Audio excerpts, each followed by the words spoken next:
Vamos conversar com a professora Jean-Marie Gagneban, que é professora titular do Departamento de Filosofia da PUC de São Paulo e professora livre docente do Departamento de Filosofia da Unicamp, pesquisadora na área de estética. Jean-Marie, a estética no conjunto das disciplinas filosóficas ela é bastante recente, né? Ela é individualizada como uma disciplina, como uma área específica de pesquisa a partir do século XVIII. A referência a Baumgarten é uma referência fundadora nesse sentido, o que se chama de estética, na verdade, é uma pluralidade de coisas, né, que dificulta a delimitação do conceito.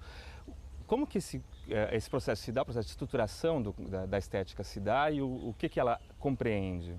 Quando a gente fala aqui no Brasil de estética, fora dos salões de beleza, nós falamos de várias coisas ao mesmo tempo, que mostram o quanto o conceito é ambíguo, no bom sentido da palavra, ambíguo, no sentido que ele tem várias aceitações que marcam também a história daquilo que se chama estética. A gente traduz um conceito que veio, como você diz, do alemão e que não existia antes como disciplina separada. Então, insisto sempre quando dou cursos mais ligados à estética, que uma disciplina que nós podemos ver como teoria das artes, como teoria das belas artes, teoria também do belo, do gosto, questão sobre qual é, digamos assim, o valor de verdade daquilo que nós sentimos, e que tudo isso é uma questão recente que remete à velha palavra grega, aesthesis, que quer dizer percepção. Não quer dizer nem belo nem artes, tá? Então, uma doutrina da percepção que vai, digamos assim, enveredando por várias outras doutrinas, como a questão do gosto, a questão do belo, a questão do sublime, mas também a questão do feio e a questão das práticas artísticas. Insisto também que isso daí é recente e que você tem digamos assim, essa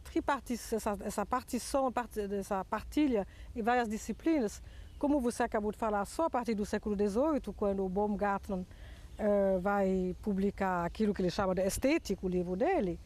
Antes disso, você falava sobre as artes, você falava sobre a emoção estética, você falava sobre isso, sem dizer que era uma disciplina à parte, era sempre subordinado a um outro tipo de interrogação filosófica.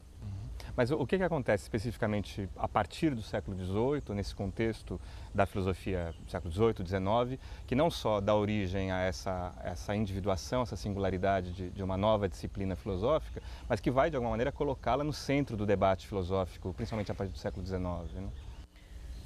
Você é generoso, não sei se ficou no centro.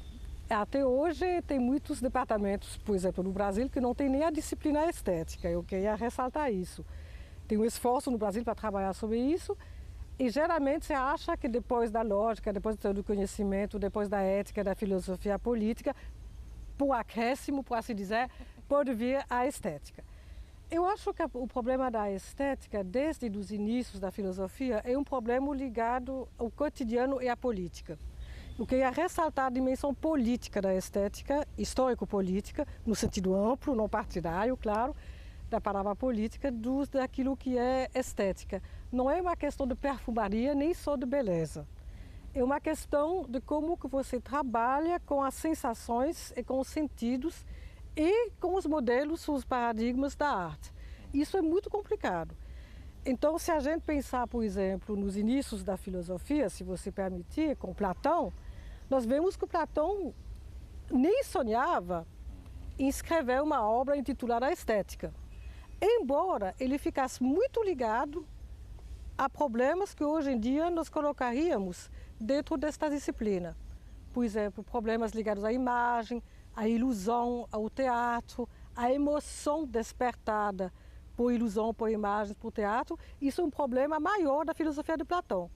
Mas ele não pensa em ter uma disciplina só para isso. Ele coloca essa problemática estética no sentido amplo dentro de uma problemática política e, digamos assim, da educação dos cidadãos. Tá? É nesse contexto que aparece, por exemplo, no livro 10 da República, a questão da expulsão dos poetas da República, né? Que está vinculada a uma certa leitura que Platão faz do conceito de mímese, né?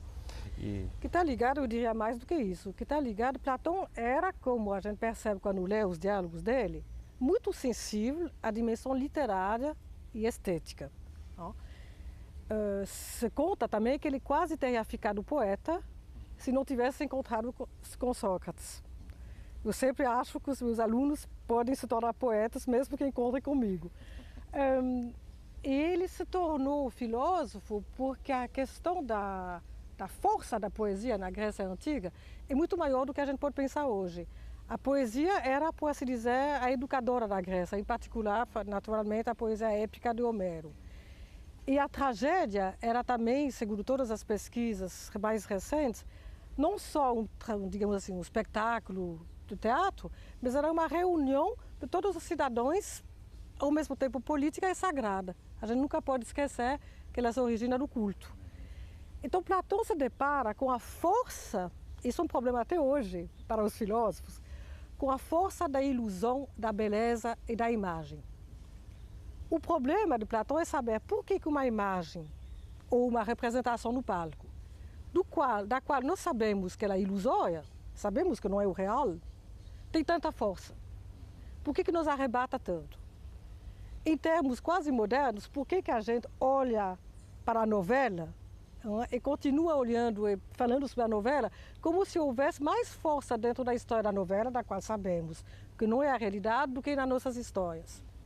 Então, o problema de Platão, desse problema da mimesis, é a questão da relação entre a imagem e aquilo que se chama de real, de realidade, entre várias aspas. Por que a imagem, apesar de ser ilusória, pode ter mais poder do que o real? Isto é, qual é a sedução que nasce da beleza, da imagem, da emoção? E Platão é muito sensível a isso. Como, aliás, os gregos, certamente na época dele, que adoravam a escultura, adoravam as tragédias. E ele se dá conta que essas ilusões, essas imagens, têm uma força arrebatadora, maior do que os diálogos mais argumentativos, por exemplo, de Sócrates. O grande problema da filosofia é que ela tenta ser verdadeira, mas às vezes não seduz nada. Então, para a filosofia, a questão estética é uma questão candente até hoje, porque a filosofia tem que se deparar com essa dimensão de gostar das imagens e de gostar, como diz Platão, do espetáculo. Ele diz que a gente gosta, que tem os filósofos que gostam do espetáculo da verdade. Mas todos os homens, diz ele, acho que no livro 4, 5, gostam de olhar um espetáculo. Os filósofos gostam do espetáculo da verdade, ainda bem. Porque se só fosse qualquer espetáculo, nós ficaríamos perdidos para ele. Objetos de manipulação da beleza. Então a questão é não... Eu acho que o Platão expulsa os poetas porque ele sabe do poder deles. Portanto, ele reconhece por essa expulsão o poder da poesia. Você percebe? Eu leio o Platão um pouco às avessas, mas acho mais interessante. Ele reconhece muito esse problema, esse poder da beleza e da ilusão, que é, para mim, até hoje, o maior problema com o qual a filosofia e a estética se deparam. Nós temos que entender essa coisa antropológica. E aí que faz essa reflexão sobre a arte, a poesia, o teatro ali, ser ao mesmo tempo relacionada ao conhecimento e à política. E à política, é a ação. A esses dois contextos, que é uma característica que vai estar presente depois no debate posterior sobre estética. Sim, né? Não vai deixar de ser presente, nunca é. Hoje em dia, parece que a estética, justamente porque ela é separada, como nós temos várias disciplinas que se separam, ela perde o seu poder. No certo sentido, a autonomização da palavra não indica uma tomada de poder da estética, mas pelo contrário, indica que ela pode ser, por assim dizer, enclausurada numa disciplina à parte e não tem mais uma ligação tão forte com o político e com o cotidiano. Tá? A relação parecida vai ser encontrada também no Aristóteles, só que aí lidando de uma maneira bastante diferente do Platão, com essa mimesis. Né? O Aristóteles reabilita, a gente costuma dizer, a questão da mimesis. Mimesis é uma palavra difícil de ser traduzida. Se a gente traduzir só por cópia, por imitação, empobrece. É mais apresentação, representação, quase a relação simbólica que os homens têm com a realidade, que é algo que é profundamente humano. Que é não só nas artes, mas em na linguagem também tem a mimesis.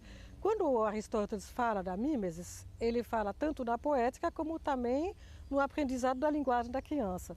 Vai junto. Não? Então, e essa relação que faz que nós, bichos esquisitos que temos logos, que é a nossa definição, não? Nós também podemos ter uma representação simbólica daquilo que se chama, mais uma representação real. Tá? E o Aristóteles, em vez de perguntar se as nossas representações, imagens, são cópias fidedignas ou não, se pergunta o que é que nós aprendemos quando fazemos isso. Qual é o ganho, o lucro do conhecimento que podemos ter quando tentamos colocar em palavras ou colocar em imagens. Então ele desloca a questão. Ele passa, se você quiser, de uma definição da cópia verdadeira, que é um pouco o quadro no qual Platão fica um pouco preso, não? Para, digamos assim, uma interrogação sobre essa atividade humana que é o mimestai, o verbo, representar, imitar, que é a questão do aprendizado da linguagem e também, como ele diz, isso vai ser retomado por toda a tradição, por que você gosta de ver algo, por exemplo, no palco? Porque você reconhece. Essa questão do reconhecimento, que é um ganho de conhecimento, a partir de Aristóteles é ligada também à questão das artes. As artes te ensinam, você aprende com elas, porque você reconhece de uma outra maneira a realidade apresentada. Então ele valoriza muito essa expressão. E você tem um contexto que é diferente do contexto de uso da linguagem, que pode ser verdadeiro ou falso, né? Que é aquele que é tratado pela investigação, da interpretação e pela aquilo que seria a lógica aristotélica. Você tem um outro tipo em que não se pergunta sobre a correspondência, mas é essa outra relação. Que é uma outra relação mais, digamos assim, de invenção de outros mundos. Por isso que depois as artes podem ser ligadas também a projetos mais utópicos, porque as artes e a ficção sabem que são ficcionais, não pretendem ser, aspas, realistas, tá? Só mesmo o realismo, tá? Como escola literária. Então são sempre, digamos assim, uma ficção que sabe e que trabalha com a possibilidade que o ser humano tem de inventar mundos. Que podem ser críticos, que podem ser utópicos, que podem ser meras reproduções críticas ou quase parodísticas, mas que são sempre não existentes na assim chamada realidade, de novo, entre aspas. Porque a realidade, entre aspas, os lacanianos sempre colocam 10 aspas em real, não? Ela só existe como também conceito, ou como palavra. A gente não sabe o que é a realidade. Será que essa belíssima taquara é mais real do que a palavra que eu digo? Talvez, de uma outra realidade. Então, a estética, as artes, mexem com essa possibilidade que nós temos de invenção e de alteridade. E de aprender com aquilo que não tem um correlato real. Exatamente. O que tem um correlato do qual nós não sabemos qual é a correlação. Tá? Então, mas quando você fala de estética, para relacionar ao conceito que a gente citava, seu surgimento no século XVIII, esse percurso, por exemplo, por um caso exemplar, que é o caso grego, explicita que a gente está tratando de um domínio que não se sobrepõe à reflexão sobre a arte especificamente. Exatamente. Né? Então, são limites distintos, né? São limites distintos. Embora já os gregos, em particular Aristóteles, vai buscar seus exemplos mais ligados àquilo que a gente chama de poética no Aristóteles, na tragédia, isto é, numa arte muito precisa, que é a arte trágica. Tá? Porque a arte trágica nos dá a melhor, por assim dizer, a entender, a compreender melhor o mundo através justamente de uma história narrada, de um mitos, como ele diz, um enredo. O enredo organiza, por assim dizer, uma história que senão se perde nas areias, você entende? É como se houvesse a grande beleza da obra artística é que ela consegue juntar no enredo um sentido que não é dado assim tão rapidamente quando você vive uma história, sem saber mesmo que você vive uma história. Então ela consegue condensar uma célula de sentido, um núcleo de sentido, através daquilo que o Aristóteles chama de enredo. Isso vai ser retomado por Ricoeur muito, quando ele trabalha sobre a questão da metáfora e do enredo. Tá? Nessa delimitação dos conceitos ainda, e de que maneira que uma filosofia que se debruça sobre a arte especificamente, uma filosofia da arte, se relaciona então com esse domínio diferente, eventualmente mais amplo, que é a estética? Então, aí tem, vamos dizer, várias maneiras de trabalhar com estética. Não? Eu cito alguém também do século XIX, assim, do século do romantismo alemão, o Schlegel dizia sempre que filosofia da arte é uma coisa da qual ele desconfiava, porque ou é filosofia sem a arte, ou é arte sem filosofia. Tá? Então, a questão da filosofia da arte é que muitas vezes vocês têm uma reflexão teórica sobre vários conceitos abstratos, os conceitos por definição são geralmente abstratos, sem vocês se perguntar sobre práticas artísticas. Nós temos hoje, na estética contemporânea, mas também na estética mais da modernidade, temos uma, digamos assim, uma tentativa de pensar os conceitos, sim, por exemplo, o belo, o sublime, para tomar o gosto, tomar exemplos clássicos, mas também sobre as novas práticas artísticas, que talvez colocam em questão os conceitos, porque os conceitos nascem quando a gente precisa deles, eles não caem do céu, tá? Então, eles nascem quando nós precisamos de mais um conceito, a gente se pergunta, depois talvez de algum tempo, bastante tempo, podemos formar um novo conceito. Quando o Kant pensa na questão do sublime, ele inventa um conceito, por assim dizer. Ele dá um nome para algo que ainda não tinha nome e que precisava de ser nomeado para tomar uma forma, você vê? Não é que não existia, mas não formava um conjunto. Então é isso que é o papel do conceito, vamos juntar para formar um conjunto, daí você pensa melhor até o próximo conceito.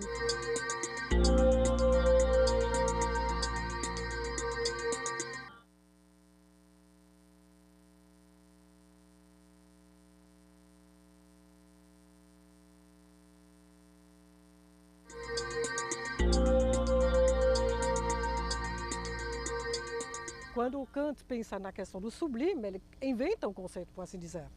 Ele dá um nome para algo que ainda não tinha nome e que precisava de ser nomeado para tomar uma forma, você vê?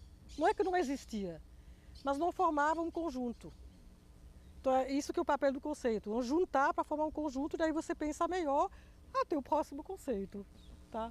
Essa reflexão sobre a arte no início do século XIX vai ser profundamente marcada por uma decepção com a política, desdobramentos da Revolução Francesa, a restauração na Europa, e vai motivar, particularmente a partir do século XIX com o romantismo alemão, a ideia de uma arte que corrige a vida, a ideia de uma arte que vem a se colocar como revisão do projeto político, né? Isso é marcante nesse debate sobre arte que vai atravessar o XIX, não é?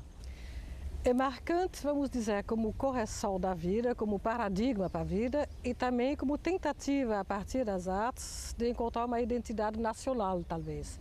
Podemos entender muitas coisas, por exemplo, feitas pelos românticos alemães e também pelo Nietzsche, eu digo Nietzsche como uma alemã, desculpa, como, digamos assim, uma tentativa de encontrar uma unidade para o povo alemão, uma unidade que não seja uma unidade estúpida, nacionalista, mas uma unidade, vamos dizer, espiritual, do Geist, tá? E que passa, portanto, pelas realizações do espírito, parece muito idealista, mas não precisa ser tão idealista assim, entre outras, as realizações artísticas. Então, o peso também das artes e da reflexão estética é ligado a uma tentativa de reformulação do político e da identidade nacional. Acho que é uma questão da identidade que passa muito pelas artes. Hoje, por exemplo, no Brasil, eu tenho vários amigos, alguns devem ser presentes quando eu falo isso, que pensam que a identidade nacional brasileira passa também muito pela música, seja a MPB, sejam outros. Entende? Então tem sempre, através das artes, uma tentativa de redefinição da identidade de si, que reenvia a uma decepção política, sem dúvida, a uma decepção de tentar encontrar um regime político melhor. Então há uma tentativa de ver nas artes como se fosse um domínio utópico, paradigmático. Utópico não é uma palavra muito boa, porque parece que nunca vai existir. Um paradigma de uma outra realidade possível, por exemplo, para a identidade da nação.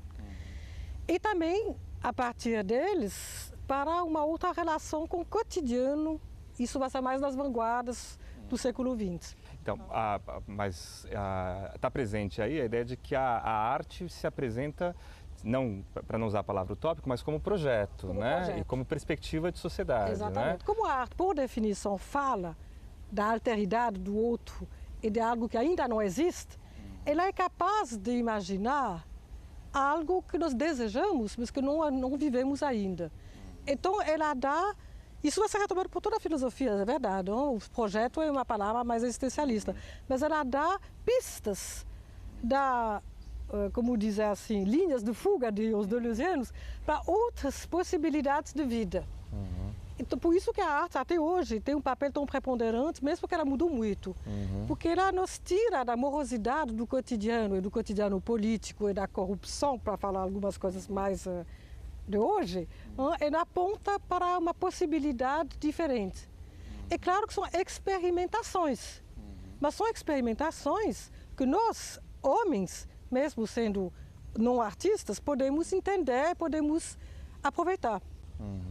Mas surge nesse contexto uma visão estética da vida, uma estetização da vida, não? Quer dizer, você pensar a vida como projeto. Sim. Nesse sentido, né? Estetização é uma palavra também complicada, porque você pode ter um sentido muito, digamos assim, pejorativo, de você estetizar, de você só...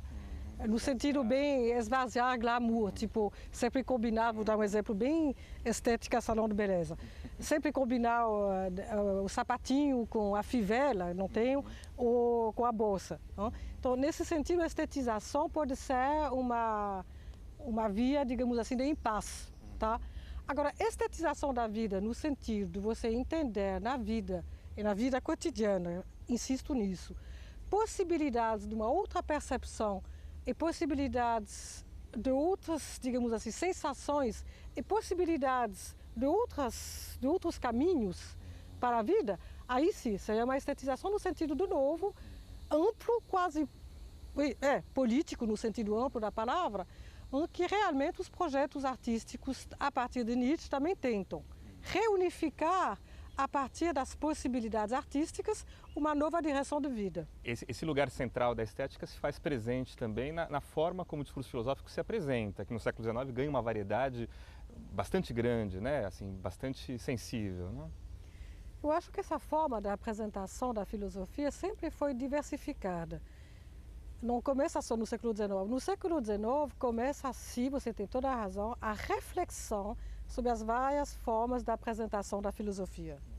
Então vocês têm, por exemplo, alguém como Nietzsche que escreve um poema e que escreve também tratados ou aforismos e que reflete sobre isso. Porque na filosofia, em geral, você tem vários gêneros literários, dos diálogos de Platão, passando pelos ensaios de Montaigne, até, por exemplo, a crítica da razão pura, que não pode ser escrita como um diálogo, tá? Um sistema, uma exposição mais sistemática. Eu acho que a filosofia deveria se perguntar mais, nós todos filósofos, sobre nossos usos filosóficos das várias formas retóricas, artísticas de apresentação, que não são nada inocentes. Nós não só falamos, em teoria, a verdade, mas nós falamos a verdade como ela se apresenta para nós, isto é, segundo formas artísticas de apresentação, de Darstellung, como se diz em alemão. Não de representação, mas de apresentação como num palco. Tá? Dependendo de como você quer dizer alguma coisa, o seu mestre Wittgenstein sabia muito bem disso, você escreve o tratado, você escreve as investigações. É impressionante saber que é a mesma pessoa que escreveu. Tá? Então, isso é um problema que realmente na filosofia começa a se tornar objeto de reflexão nesse sentido de autorreflexão estética no século XIX. Não? Porque a filosofia se dá conta que ela trabalha, o romantismo alemão sabe disso muito bem, sempre insiste, como a literatura, com linguagem. Não é literatura, mas tem que passar pela linguagem. Portanto, tem que passar de novo por esse nível simbólico, representativo, apresentativo, mimético, que é a linguagem. Então se torna um problema dentro do próprio discurso filosófico, como que ele se apresenta artisticamente, por assim dizer. Tá? Ainda sobre o lugar da estética nesse século XIX, a própria delimitação disso que vai se autonomear modernidade vai estar vinculada à experiência artística, à produção artística, né? A Benjamin, por exemplo, vai referir a Baudelaire a uma certa identidade dessa modernidade. Minha questão é, de que maneira que a estética vai também desempenhar papel central nessa delimitação do moderno? Sobre o moderno, é mais um conceito, todos os conceitos são complicados, mas é mais um conceito sobre o qual podemos brigar. Vocês têm, por exemplo, geralmente na filosofia, você diz que a filosofia moderna começa com Descartes. Baudelaire, para o Benjamin, é o marco da modernidade em relação à possibilidade mesma da lírica, da poesia e das artes em geral. Por várias razões. Já vou fazer realmente também uma coisa mais política. A primeira razão é o desenvolvimento do capitalismo. Baudelaire vai ser lido por Benjamin muito a contracorrente de todas as leituras classicistas, arte pela arte do Baudelaire, como um poeta que entendeu que até a poesia se torna mercadoria. Isso que é essencial. E isso é novo, porque isso quer dizer que também as artes, a gente sabe disso hoje muito bem, são produtos que têm que ser vendidos. Tá? Geralmente hoje a gente nem sabe mais o que é arte. E tem gente que até diz, bom, é aquilo que está no museu que vende. Tá? Eu não compartilho totalmente, mas enfim. Então, Baudelaire é o primeiro poeta que vai até não só se dar conta disso, mas tematizar essa mudança dentro da própria poesia dele. Ele é, segundo Benjamin, dilacerado entre, de um lado, a consciência da beleza, uma saudade da beleza imemorial, por assim dizer, e a questão do moderno, que ele tem que vender seus poemas para sobreviver. Portanto, os poemas também se tornaram mercadorias. Então, isso para Benjamin marca o início das artes modernas, essa contradição, porque o poeta não pode mais se chamar enviado pelos deuses para dizer a mensagem divina, sagrada, não tem mais a famosa auréola, por isso a famosa história do poeta que perde a sua auréola em Baudelaire, mas ele tem que vender seus produtos como uma mercadoria qualquer. Então é uma situação contraditória que marca, segundo Benjamin, a modernidade. A gente pode dizer mercadoria, capitalismo, e do outro lado também podemos dizer desencantamento, utilizando a famosa palavra do Max Weber, isto é, o poeta e o artista não é mais enviado pelos deuses para transmitir o sagrado. E também, terceira posição do Benjamin sobre Baudelaire, a cidade grande, a grande cidade, a metrópole. Os poetas não cantam mais, vamos dizer, bucolicamente os amores de uma pastora e de um pastor. Pastor e pastora no sentido de que guardam as ovelhas, tá? Não pastor e pastor no sentido evangélico, tá? Mas vão tentar falar da cidade grande. Isso é totalmente diferente. Marca até o ritmo, diferentemente dos poemas. Então, tudo isso para Benjamin são três momentos fortes da modernidade que se encontram nessa figura privilegiada do Baudelaire.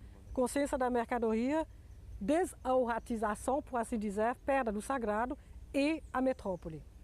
Que não só se manifestam no Baudelaire, mas seriam tematizadas por ele próprio. Sim, né? Não só tematizados, como, por assim dizer, até na própria feitura do verso, nós sentimos, segundo Benjamin, nos versos interrompidos do Baudelaire, das rupturas dos versos, o ritmo caótico, os choques da grande cidade. Não é só conteúdo, até a forma. Podemos até dizer também que no vocabulário do Baudelaire, por isso que a gente tem que traduzir isso de maneira muito fiel, não poetizar demais Baudelaire. Baudelaire é o primeiro que usa palavras em francês, na poesia lírica, tipo pinico. Então não coloca vaso de não sei o quê, entende? Coloca pinico na tradução. Palavras que são, aspas, exatamente antipoéticas. Como se ele instaurasse dentro do verso choques que são irrupções do cotidiano dentro da obra de arte. A obra de arte não é mais simplesmente algo separado, bonito, digamos assim, quase sagrado, mas é algo que está entranhado no cotidiano da cidade grande. E aí é interessante retomar aquela amplitude do conceito de estética que você citava, porque aí a reflexão sobre a estética passa a ser também uma reflexão sobre esse espaço da cidade Exatamente. moderna, da metrópole. Passa a ser uma questão da teoria da percepção. E Benjamin retoma Baudelaire para mostrar que os sentidos e a percepção humanas mudam com o desenvolvimento político, técnico e histórico. Não são sempre os mesmos. Tanto é que hoje qualquer um que escreve um poema, como vamos dizer, no arcadismo, não consegue. O consegue, mas é um mau poema. O Baudelaire também diz, esses poetas que vão retomar a auréola que eu perdi, o famoso poema em prosa, aliás, muito interessante o poema em prosa do Baudelaire, que mostra o poeta que perdeu a auréola. Por que ele perdeu? Ela não estava mais muito bem fixa na cabeça, certamente, ele tropeçou. Por que ele tropeçou? Porque ele quis evitar um carro que vinha rapidamente, do século XIX em Paris, quer dizer, não era um carro como a gente conhece, era um carro com cavalos. Ele tropeçou, a auréola caiu na lama, ele não quer pegar de volta, tá? Porque ela está suja e que ele, sobretudo, quer salvar a sua vida. Ele prefere ficar sem auréola, mas vivo, do que aureolado, mas morto. E a reflexão sobre estética, como contrapartida, ela se desdobra numa reflexão sobre a experiência da metrópole, a experiência do mundo contemporâneo. Exatamente. Essa experiência da temporalidade nova que nós vivemos, é da espacialidade nova. E aí intervém realmente uma longa, digamos assim, reflexão sobre vários tipos de temporalidade aos quais nós somos hoje acostumados. Não é por acaso que com essa questão da técnica, das técnicas que se transformam, que é a questão de todos eles no século, depois da Primeira Guerra, não? Adorno, Benjamin, Heidegger, todos pensam na técnica, vem junto à questão da temporalidade. Isto é, qual é a percepção que eu tenho no meu cotidiano do espaço e do tempo? Isso se transformou totalmente. Técnica, espaço e tempo são ligados. Então você não pode mais fazer obras de arte como, vamos dizer, você faz obras de arte ligadas a isso ou contra, por exemplo, essa aceleração do tempo.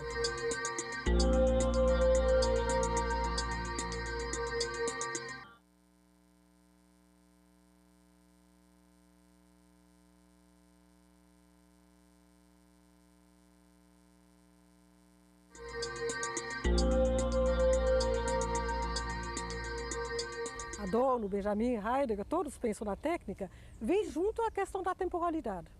Isto é, qual é a percepção que eu tenho no meu cotidiano do espaço e do tempo. Essa percepção da temporalidade aparece, por exemplo, no comentário que o Benjamin faz do Proust, não é? Essa mudança da experiência da temporalidade no mundo contemporâneo.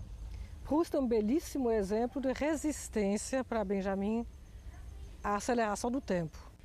E Proust, se você quiser, na arte moderna e contemporânea, nós temos pessoas que trabalham com essa aceleração e podemos ter pessoas que também trabalham com a desaceleração, com a lentidão. Aliás, a filosofia poderia ser um pouquinho mais lenta também. Uma tentativa de resistir aos ritmos impostos pelo capitalismo. E Proust é para Benjamin aquele que vai contra toda a aceleração mercadológica, aliás ele vendeu muito mal no início, e que vai justamente retomar uma dimensão de profundidade do tempo que tem a ver com duas coisas, com a memória e em particular com a memória que foge do controle consciente do sujeito. Portanto, ele coloca em questão também a soberania do sujeito. Da mesma maneira que Freud, na mesma época. Então, ele vai ser, notadamente para Benjamin, essencial porque ele nos reaproxima de camadas temporais e de camadas da história, portanto, da identidade e da memória, que não tem a ver com aquilo que planejamos. Todas as experiências, digamos assim, mais importantes na busca do tempo perdido, são desencadeadas sem o controle do narrador. É claro que o narrador é construído pelo escritor Proust, tá? Mas nesse sentido, o escritor Proust quer nos mostrar que aquilo que nos acontece de mais importante é aquilo que nós não controlamos, que nós não planejamos, não fizemos cronograma da pesquisa. Você percebe? É aquilo que nos acontece à nossa revelia, sem o nosso controle consciente e que nos coloca em contato com outras, digamos assim, camadas do tempo e da identidade que nós nem percebíamos. E o que a obra literária faz aí é explicitar outras experiências. Exatamente. Ela faz experimentações, no sentido da experiência, no sentido da experimentação, com outras camadas que geralmente das quais geralmente nós esquecemos na vida cotidiana, que é tão apressada. Então Proust faz isso. É uma obra de resistência contra a pressa, tá? Nesse contexto de experimentação, e voltando ao debate que a gente fazia antes a respeito da arte como projeto, né? Ocupa um lugar central nesse momento, no início do século XX, os projetos de vanguarda, né? A ideia de vanguarda mesmo, que se coloca no centro da reflexão sobre estética e coloca a arte no centro da produção cultural e política, né? Como é que se relaciona esse debate sobre projeto com as vanguardas? Esses debates todos são tentativas que as artes, para as quais as artes têm mais liberdade, de propor justamente uma outra realidade. Então, os projetos de vanguarda são caracterizados, como se sabe, pela ruptura, pela retomada, como diz Otávio Paz, ruptura e também continuidade, transformação, mas pela ruptura com o modelo vigente político cotidiano e por tentativas de invenção de um outro modelo. Isso é muito mais factível em artes do que, vamos dizer, na vida cotidiana, tá? Eu também tenho uma grande simpatia por esses projetos de vanguarda que hoje se diz não deram muito certo e foram, por assim dizer, engolfados pela integração capitalista. Mas é claro que eles tentaram dizer que havia outras vidas possíveis e que havia outras percepções do tempo, do espaço, do cotidiano, do amor, dos sentimentos, de todos os sentimentos, de todas as sensações possíveis.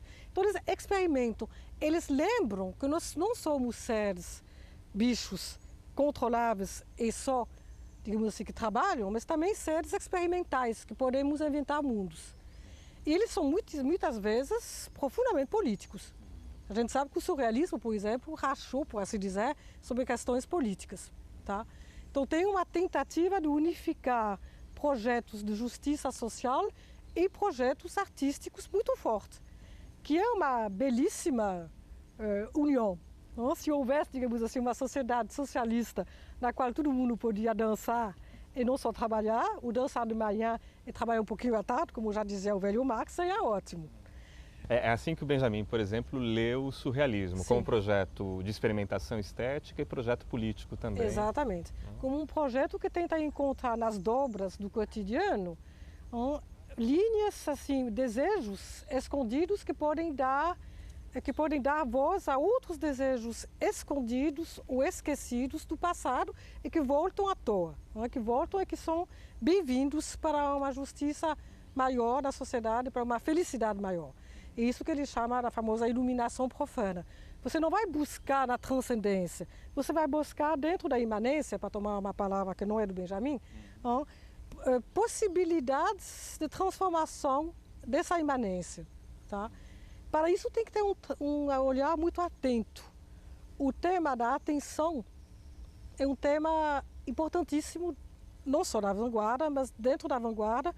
É um tema que vem de longe, que vem desde a mística da atenção, por exemplo, em Santo Agostinho, mas que dentro do surrealismo, essa famosa atenção que é muito ligada também ao Freud, uma atenção quase distraída, que percebe detalhes na vida cotidiana, no cotidiano.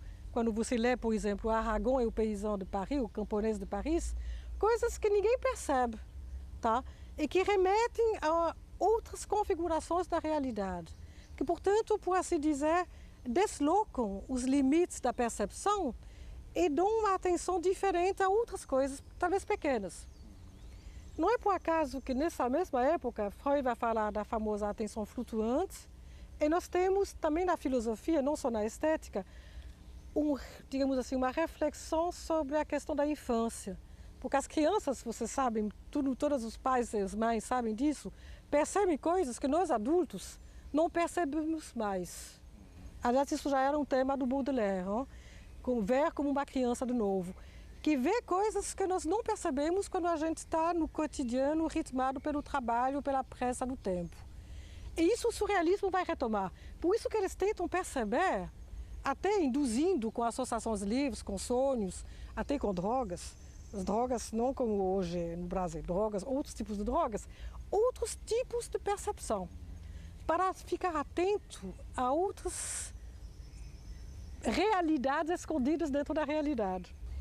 E é por esse meio que se dá o diálogo com Freud que você está citando. Sim, de um lado o conceito de subjetividade e de outro lado a percepção da temporalidade, as formas. E a questão da atenção flutuante do analista, que não se deixa aprender pela, digamos assim, pela história bem construída que a pessoa conta no divã, mas por pequenos insights, como eles dizem, que falam de uma outra história possível. Esse tema de uma outra história possível é um tema caro tanto à psicanálise como a Proust, como a Benjamin, como o surrealismo.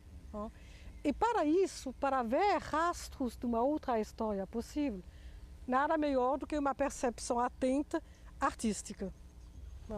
Bom, mas esse debate sobre as vanguardas, ele vai nos conduzir ali para a metade do século XX, dali em diante, para uma dissolução do próprio conceito de obra de arte, né? Quando você mesmo falou de uma leitura retrospectiva que vê uma certa falência, uma certa frustração dos projetos de vanguarda, como é que isso se configura, então, a partir do desdobramento das vanguardas? Isso é uma questão complicada, porque sobre a questão da dissolução da obra de arte, as pessoas brigam até hoje. Há algumas, digamos assim, escolas filosóficas que dizem que não há arte sem obra.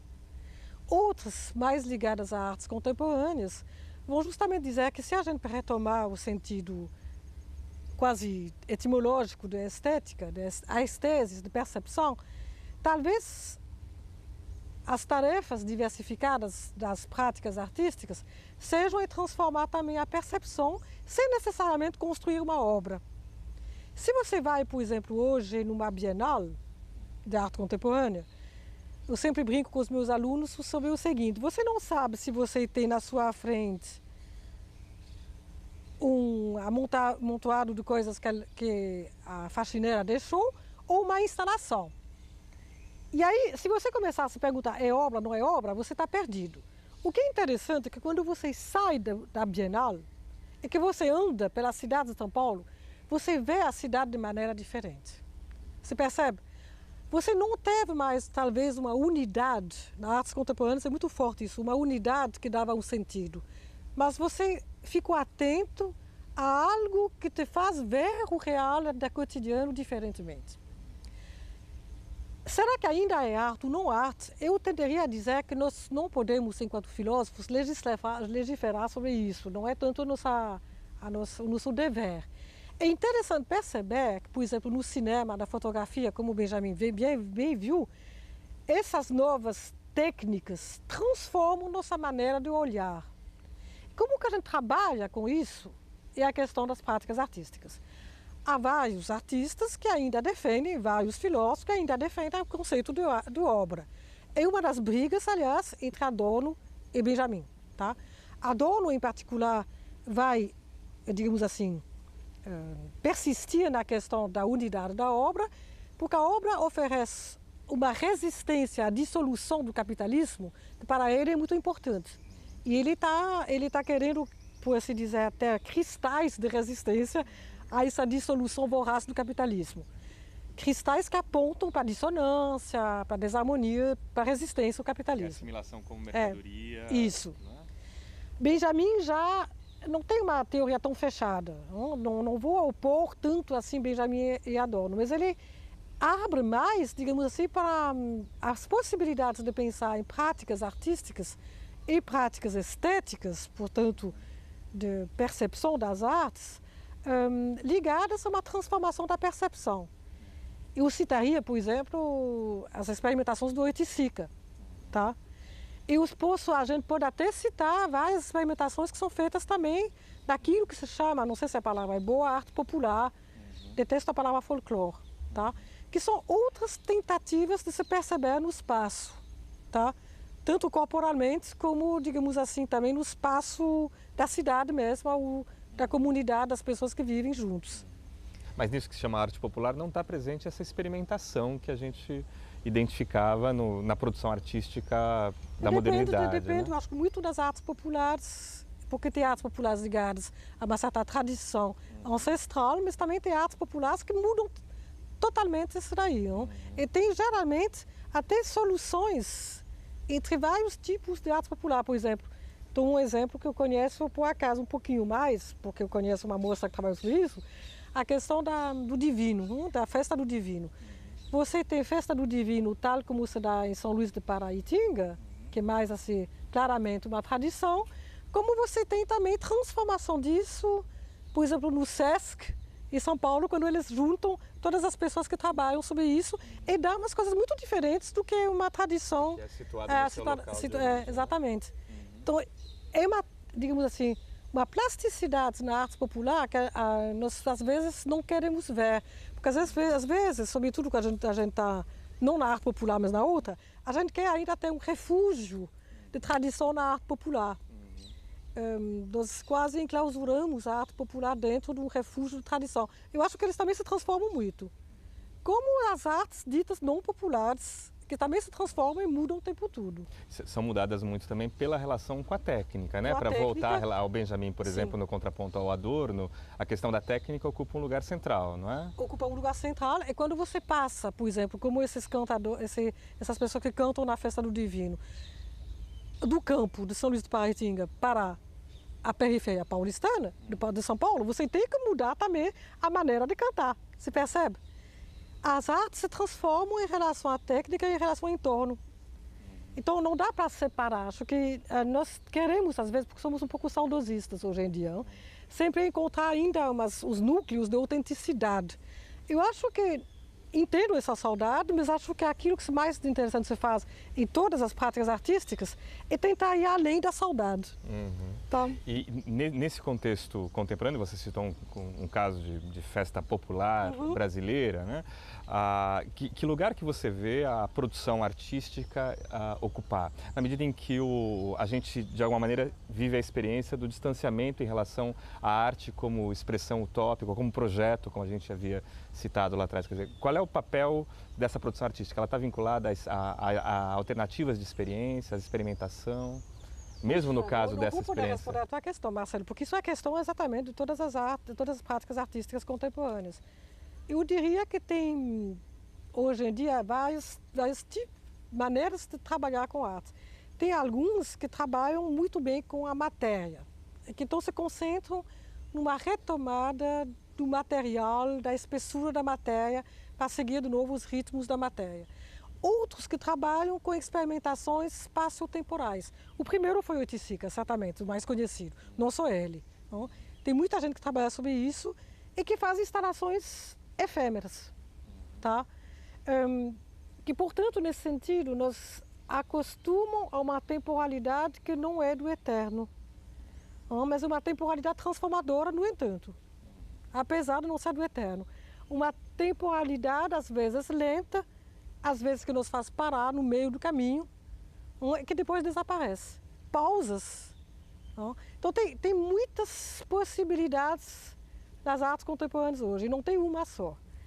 Tanto é que quando você olha um pouco aquilo que acontece, vamos dizer, nas galerias de arte contemporânea, você tem várias possibilidades que parecem não ter sempre a ver umas com as outras. Você tem arte vídeo, que pode ser muito rápida ou pode ser muito lenta. Cito, espero que os meus amigos não me ouçam demais, um videomaker americano excelente, o Bill Viola, não sei se você conhece. Ele trabalha muito com vídeos que são devagar, tá?